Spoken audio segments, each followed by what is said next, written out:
Welcome, everybody, to Samudra Shakti Online. I'm glad you're with us, whether joining us on Facebook Live, either via the recording or live, or here with us on Zoom.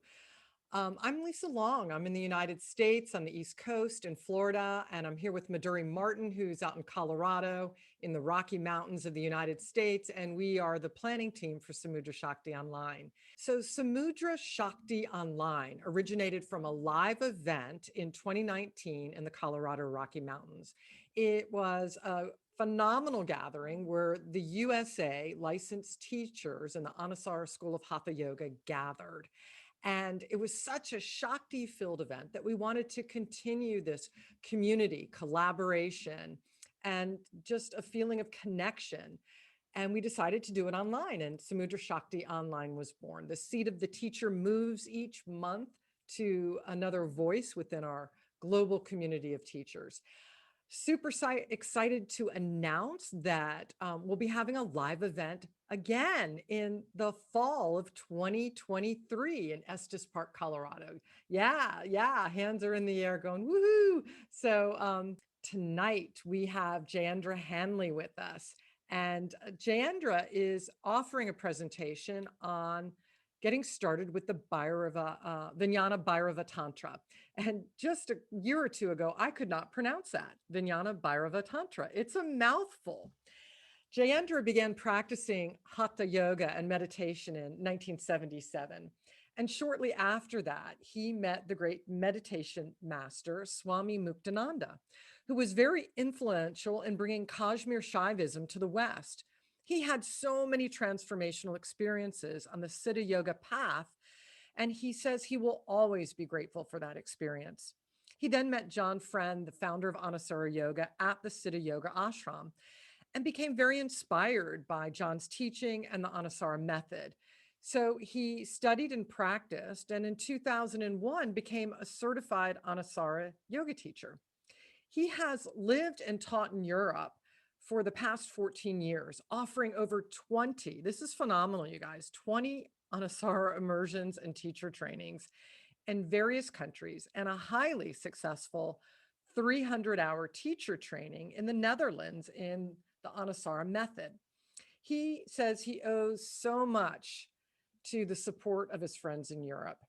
He returned to the United States in late 2019, just before the pandemic, and he currently lives in Allentown, Pennsylvania. He's offering the Anusara 300-hour teaching training modules online, and he also serves as the coordinator of curriculum and development for the Anusara School of Hatha Yoga. For the last 10 years, he's been practicing I can never say this, Jayendra, Nilakantha meditation, which is also, he gave me a thumbs up. And it's also taught within the Blue Throat Yoga School, which is led by Paul Mueller Ortega. He is also offering personal meditation instruction in this particular style of meditation. So I would like to stop the screen share and hand over the mic to Jayendra. Welcome and thank you for joining us tonight. Thank you, everybody. Great to be here. The Vijnanabhairava Tantra. I've been studying it a lot recently, and so I just thought it'd be fun to share a little bit, just to get an overview of what it's about. And maybe if you have this overview, you could, spend some time diving into it yourself. I've been co-teaching with my co-coordinator of curriculum, Karen Sprudy-Frankovich. We taught the Pratyabhidnya Hridayam a couple times now. Next, in May, we're going to start teaching, it's going to be a real challenge, the Shiva Sutras, which is a very esoteric text. We actually have in mind of doing the Vijnanabhairava later too. So when Tantra came to the West, let's say primarily in the 60s and 70s, these are the texts that eventually got translated, and they were translated into French and Italian and English. And there's still only seems to be a few of them that are widely available, and this is one of them. Vijnana means the knowledge from experience. Jnana would be the knowledge from study. Vijnana is the knowledge from experience. And Bhairava is another name for Shiva. And the conversation is going to be between Bhairava and Bhairavi, who is the Shakti. And it's Shiva Shakti in the extraordinary form, the terrific form, the outrageous in some ways form. And the basic point is, if Shiva Shakti step themselves down in vibration to become everything, then couldn't everything be a doorway to the experience of Shiva Shakti? And that's what the Vijnanabhairava presents, is literally 112 doorways to the experience of the one. Things like music is one verse. If you meet somebody, an old friend who you haven't seen for a long time, we can look on the screen and see old friends and that moment of recognition of the mind sort of stopping and something rising up in that moment of stillness. And so take that, recognize that as an opportunity to expand consciousness, to be open to the grace of that moment. And it gives all kinds of moments in life to experience that. And so I thought it'd be fun to look at it. And very interesting thing is, are these practices to do? It's famous for the 112. Or are they actually, we read about it to then be able to recognize when it happens in life naturally? And my teacher, Paul Muller, says the latter. And the first practice, I'm going to use the word practice. The words that are often used for it is dharanas, like in Patanjali, or another word describing these verses is bhavanas. And bhavana has different meanings. One meaning of bhavana is meditation. Another one is a deep contemplation. So are they practices like that, or are they opportunities? We read them and then we can notice when it happens, when the doorway opens. We will more likely step into it if we know it's a doorway, if we can see that and step into that doorway.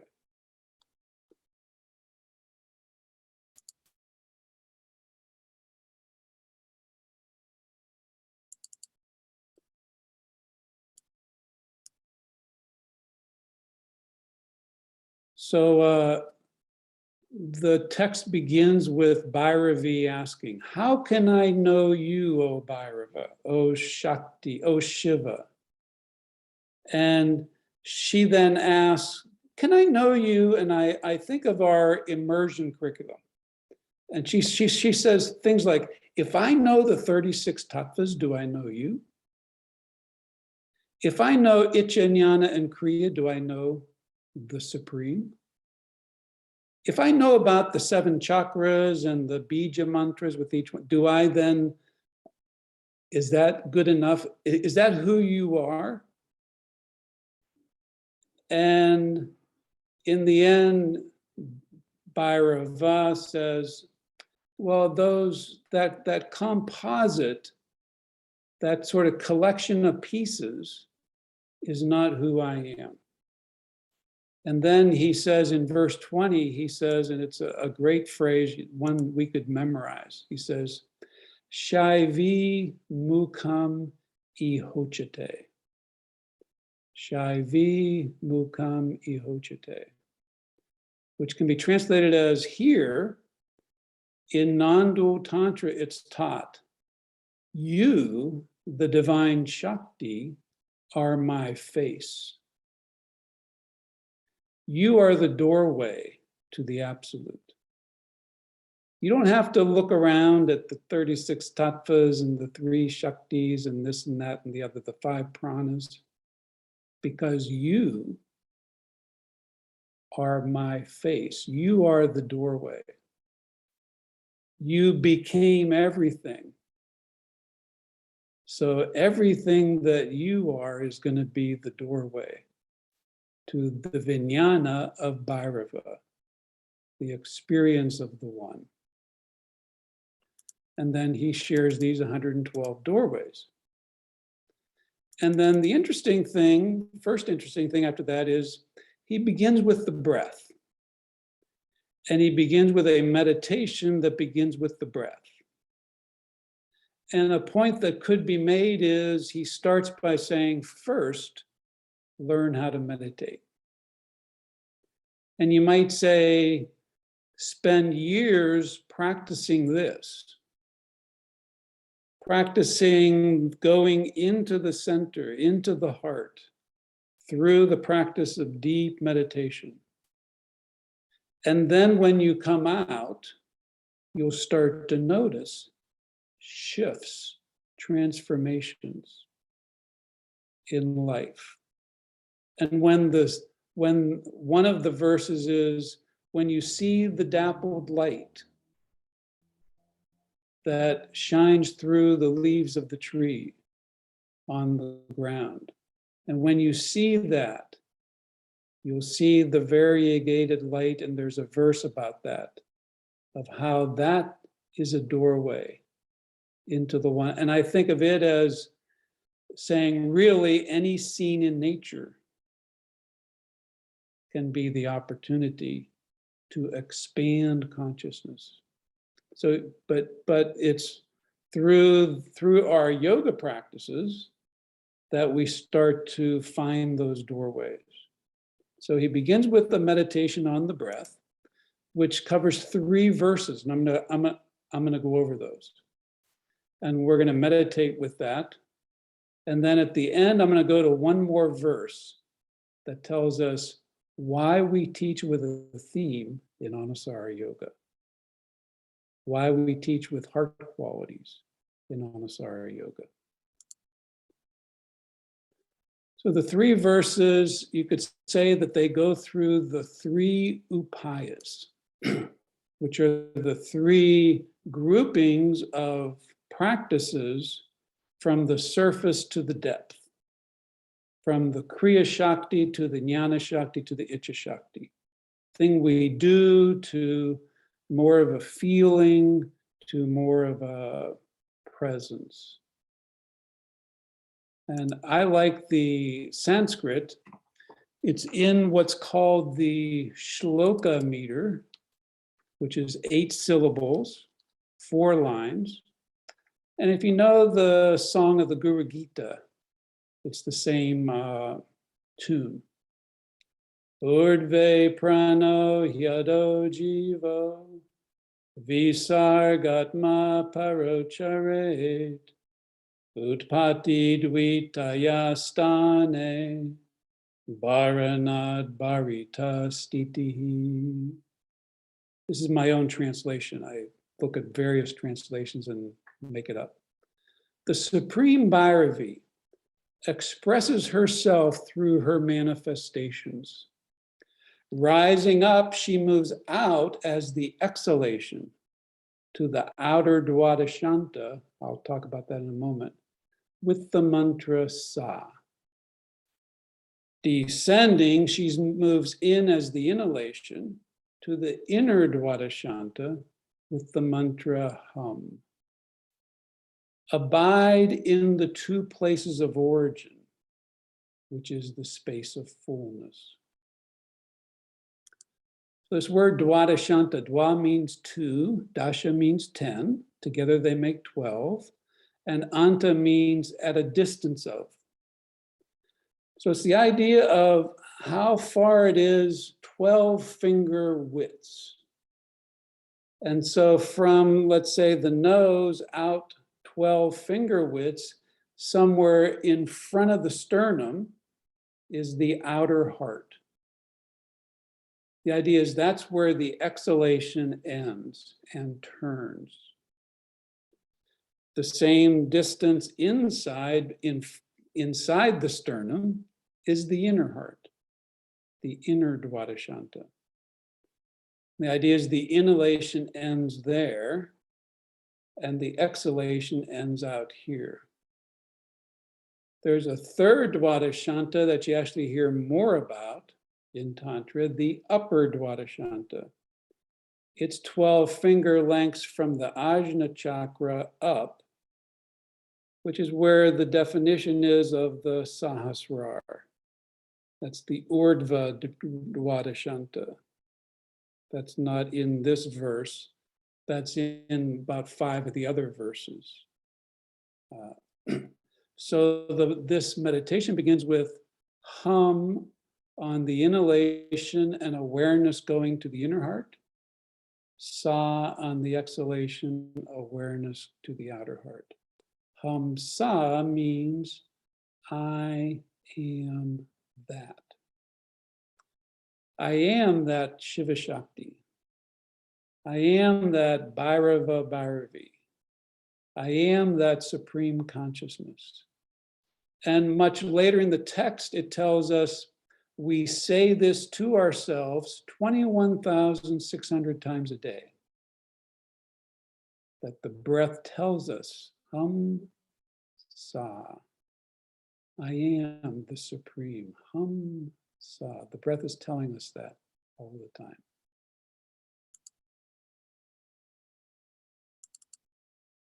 Verse 25, I'm not going to chant it. It says, O goddess Bhairavi, simply let awareness rest at the two void places, one internal where the inhalation pauses in the heart, one external where the exhalation pauses at the outer heart. In this way, the form of Bhairava and Bhairavi is revealed. You see Bhairava and Bhairavi are here 3 different times in the verse. Vapi and Vapu are the two void places, inner and outer. Bahir, sort of like Baya, Kumbhaka, the same word. So this is going to shift to, at this point, we let go of the mantra and just let awareness rest at one of these endpoints. Then the third one says, when prana shakti now neither goes out nor in, then she simply expands in the center, the madhya, in the space of a thought-free state, near vikalpataya. In this way, the state of Bhairavi and Bhairava is attained.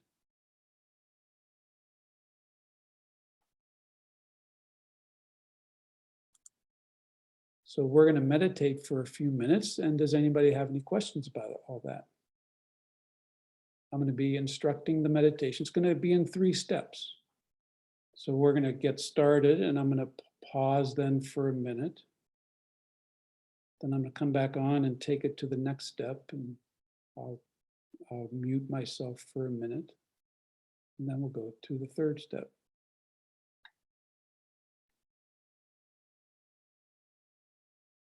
Okay. So take a comfortable posture. You can close your eyes. Be aware of the breath. Realizing I didn't quite do an invocation, but maybe chanting that one verse was an invocation. Or turning to our breath now can be an invocation. And then we'll be repeating this mantra to ourselves. And the 3 steps are like a melting from the surface to the depth, settling into the deeper space of the heart.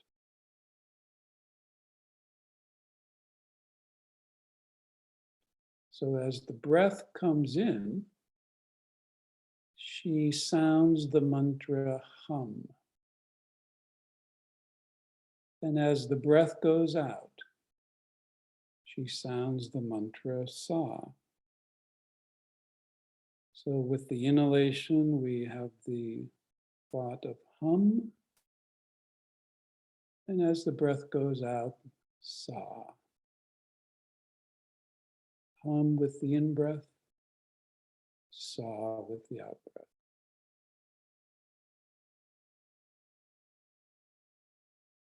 And then be aware of these 2 endpoints. As the breath flows in, bring awareness to the heart area with the mantra hum. And as the breath flows out, bring awareness to a space somewhere in front of the sternum with the mantra sa. Hum to the inner heart, sa to the outer heart. Awareness to the inner heart, sa to the outer heart. Sort of like a pendulum swinging. Awareness swinging inside, hum. Awareness swinging outside, sa. Hum and sa. The mantra sort of anchors our awareness. Hum anchors it to the inner heart, sa to the outer heart. Hum, sa. And we'll practice this for a minute.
Sa.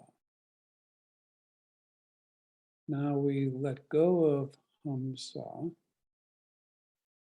and allow awareness to rest in a spontaneous pause at the end of the inhalation or the exhalation, or wherever along the pathway it wants to rest.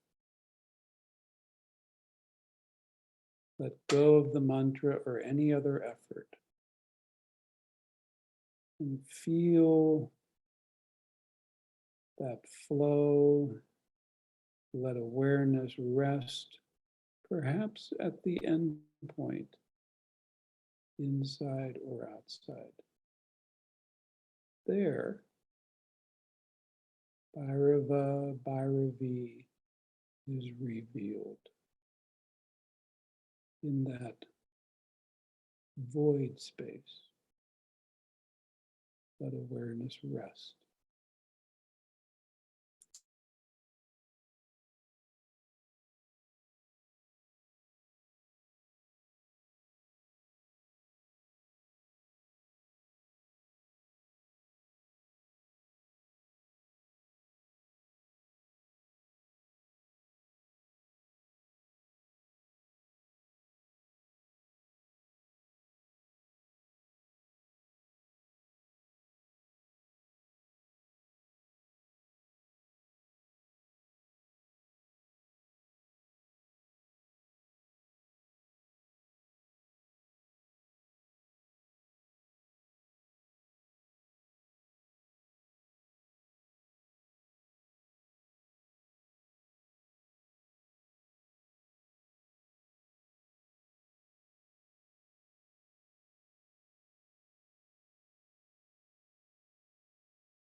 The third verse gets even more subtle. When the energy in the form of breath neither goes out nor comes back in, then the center, the madhya, expands. And we attain that consciousness.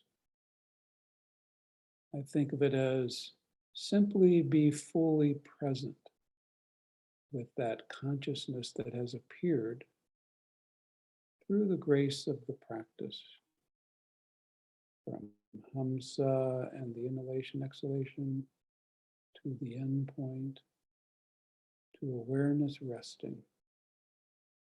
and then be in that presence for 1 minute.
Be with the breath.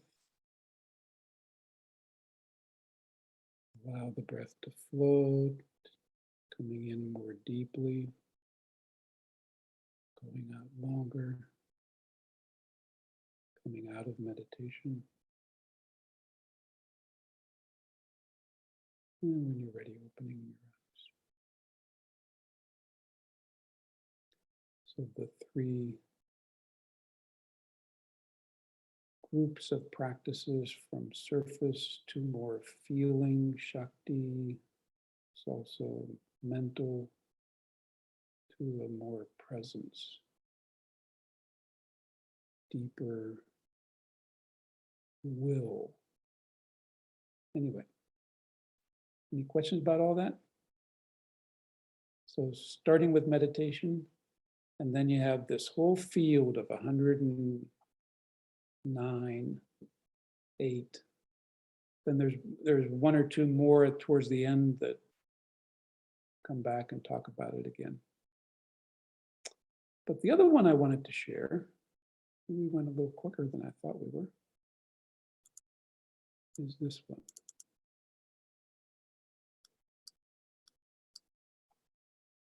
Verse 132.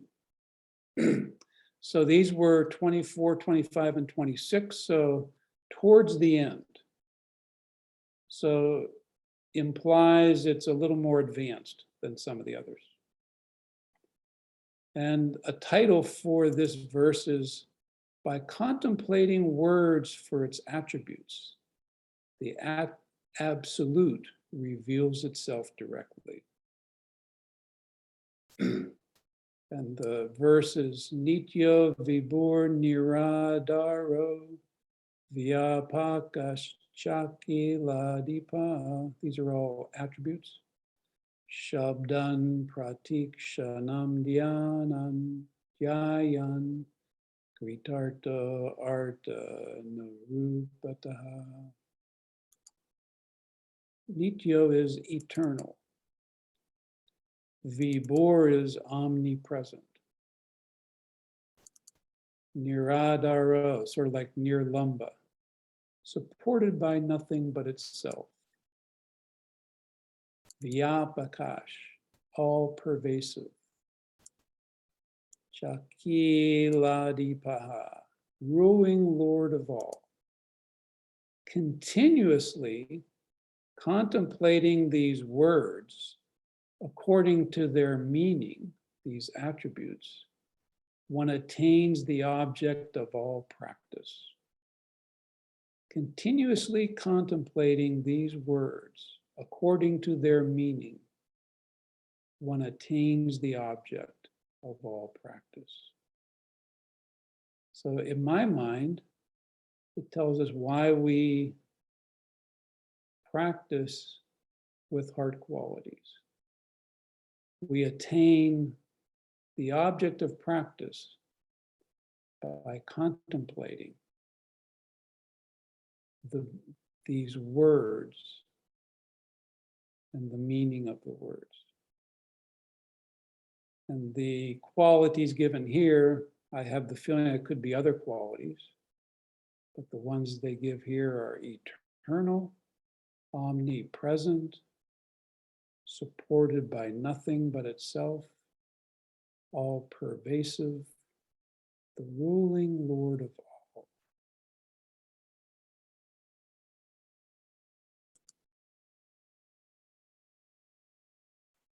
So our teaching method is, I think, described in that verse. So we teach with a theme, with heart qualities, and we continuously come back to it, and it's a continuous contemplation as we practice, and we attain the object of all practices that way.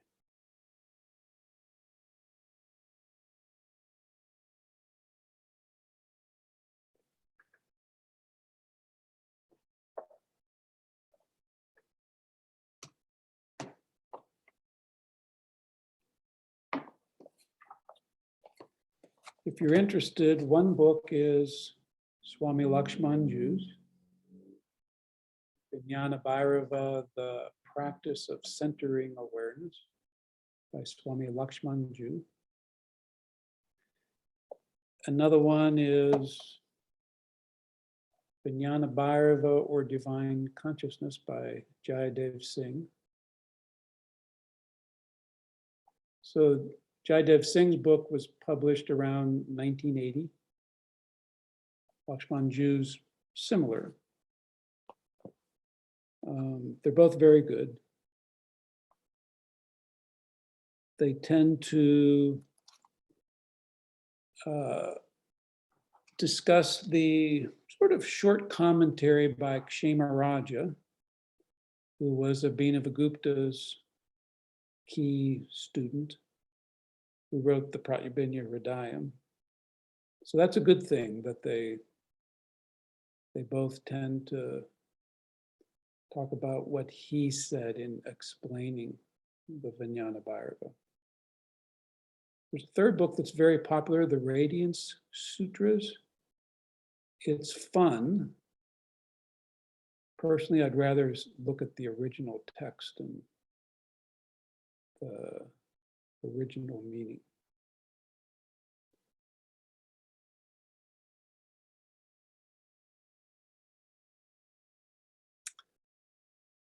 Any questions or comments about the Vijnanabhairava Tantra? It's an early Tantra. It's considered to be advanced. Modern teachers say, I heard a story of Swami Muktananda. He's reading it. He has some of his teachers around. He looks at them and he says, this text is for teachers of meditation. This is advanced stuff. It's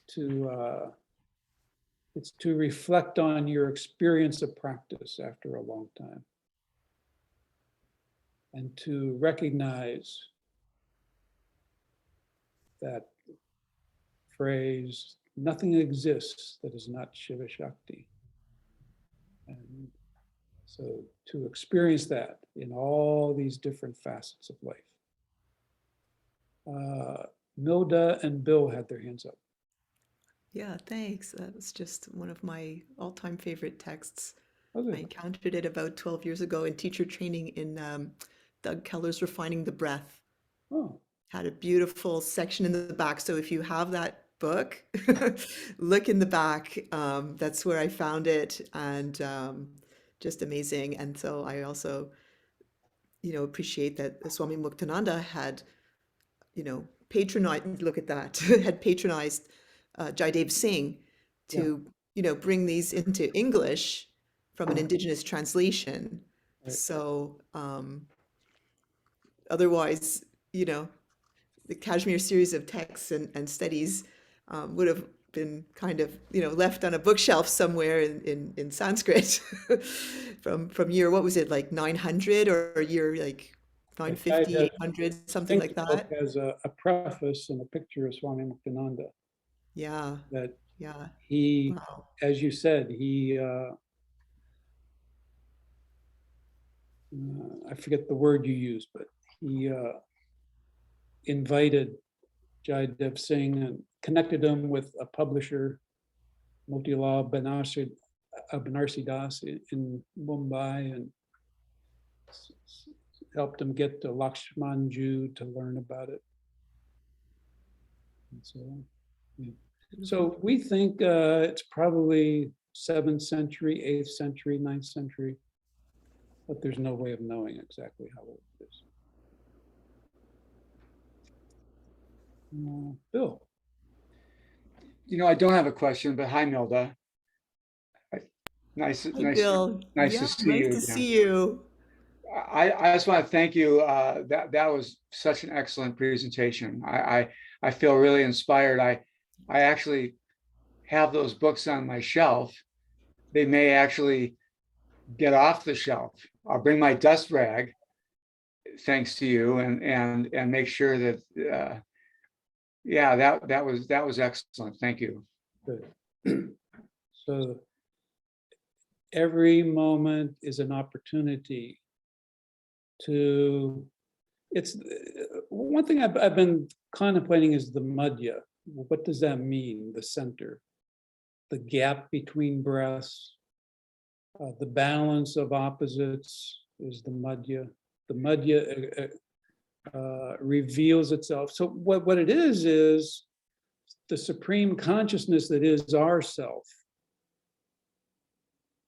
our innermost being, the heart of consciousness that is us, rises to the surface, is always rising to the surface, but we don't notice it because we have so much going on.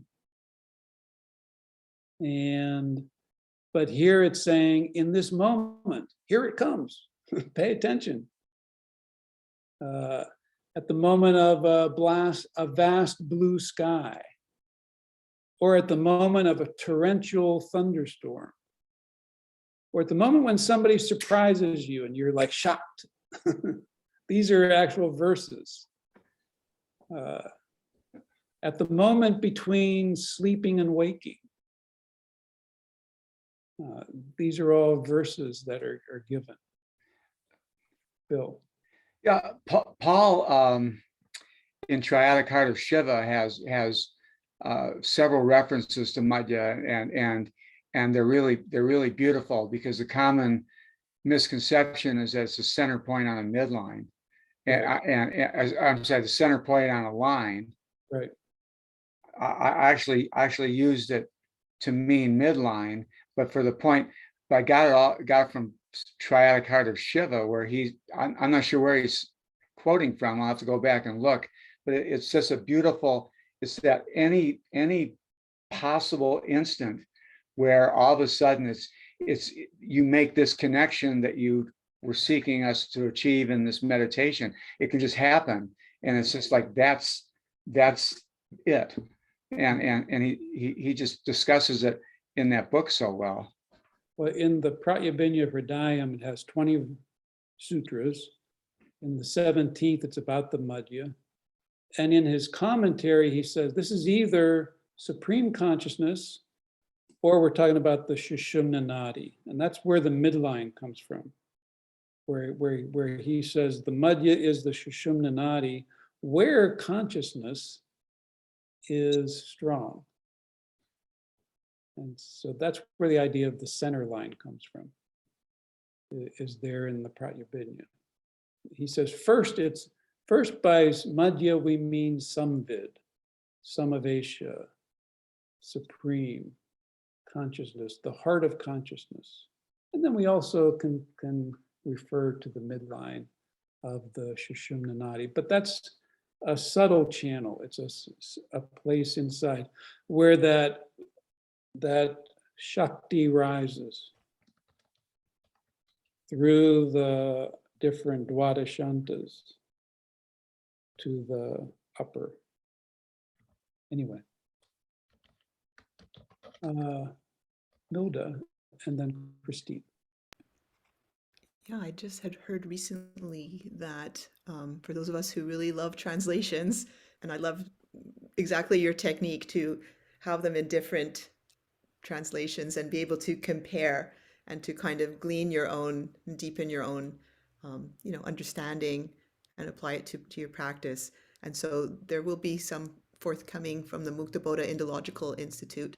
They're going to be working on the Shiva Sutra. So for those who are interested, I don't know when, but I've heard, and I know some of the professors involved, so it's very exciting. Who is involved? Professor Ben Williams. Okay. Oh, good. And Hamsa Stainton. Oh, good. And I think they're going to be doing the whole Kashmir series of texts, so it's like very exciting. Been in contact with Ben. Good. Okay, great. The Mukta Bodha Institute, they have online, they've tried to put as many tantras as they can online, but it's the squiggly print. It's the Devanagari.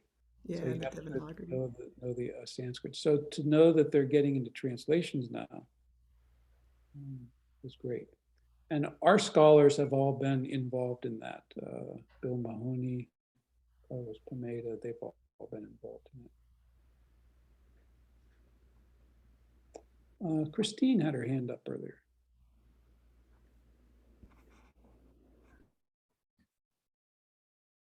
I was just thinking about the teaching of these three, and the point that, and often this happens for me, that the breath slows down, but it doesn't actually pause very much. So I really liked your instruction or your suggestion to be present with the consciousness that is there now, even though we don't get the pause of the breath, because students who are practicing these sorts of meditations for, haven't been practicing long or for the first time, might not go that deeply, but simply to be present with what the consciousness is in that moment is, I thought, was a really, really great instruction. Thanks, Jayendra. Great. So what I've learned and experienced and teach is that there's this constant movement of awareness in and out. And right now, our awareness is on the outward current. We're engaging with each other and these ideas.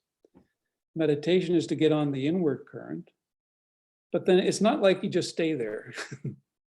You might go inside, and then it's part of the theory of the meditation practice is that it stirs up, it activates some scars, and you start thinking about something. Then you go, oh yeah, I'm supposed to be meditating. So you come back inside, and then you go back outside, and then you go in.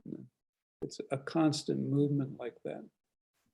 So to just and then you might experience this settling, this restfulness, but it's not like the mind just stops. Maybe it does for a moment, but it's not like there's a long time of just, and that's there. It's not like that's our goal. That's what it seems like Patanjali says is the goal. But ours is to, for us, that still place is also full of Shakti, full of all those attributes, pulsating consciousness, bliss. And we start to go out and we remember, oh yeah, I'm meditating, go back inside and then start to go out. And over time, there's a transformation of body and mind to where then when we're out, we start to notice, oh, look at that. And look at that. And feel this. Everything is that gateway. Christine. I'm wondering if you have any comments, Jayendra, about a propensity to have the breath pause more on the at the end of the exhalation or at the end of the inhalation. No, I've only really studied the breath a little bit in recent years. And one thing I've learned is the beauty of the exhalation and the resting with the exhalation, the settling with the exhalation. And so, but that's what comes to mind when you say that. That's my experience, is that the exhalation is where I rest, Yeah. and the inhalation is actually quite difficult to find a pause. Right. Yeah. I remember John saying that also we have the pause. And I remember hearing John say that the pause is the portal to your soul. Right. I believe I heard him say that. I'm sure maybe, so I mean, I've felt that I try to pay attention to the pause as well. But that's the theory of the madhya. What's called the madhya, which means the middle or the center, is in the pause. But then what's that? And so here you're saying it's a portal, it's a doorway. Doorway to what? To that which is in the depth. If you want to call it the inner self, if you want to call it the universal spirit, heart, the heart of consciousness. John used to say, what happens when things are in balance? Shakti finds a doorway to expand. So that's the same idea. The pause, the balance point. There's a pause in the balance point. We do muscular energy drawing in. There's a pause. We do organic energy expanding out. There's a pause. We want a balance of the two. We do too much organic. We draw in a little bit more. Expand a little bit more. Find that moment. Be in the pose, in the pause. Shakti expands. Come back to open to grace and inner body braid at the end.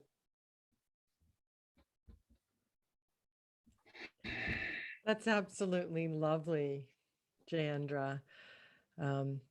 Just tying it into, an anatomical perspective of inspiration is when the muscles are actually being used, the muscles of respiration. That's on the inhale, that is active and energetic. And then the exhale literally is a recoil, in the musculature.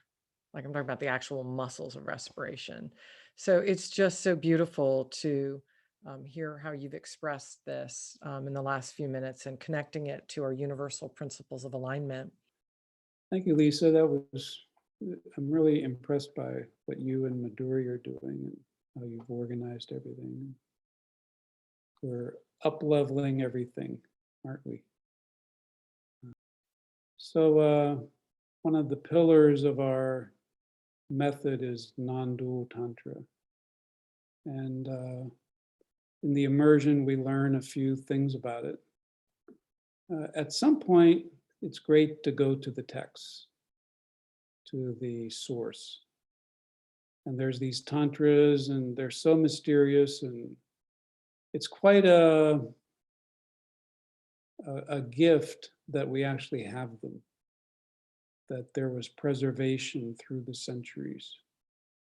And there's a quite interesting story of Maharaja of Kashmir in the early 20th century, around 1912, gathers together 40 or 50 scholars to go to the surviving Brahmin families and convince them to give up their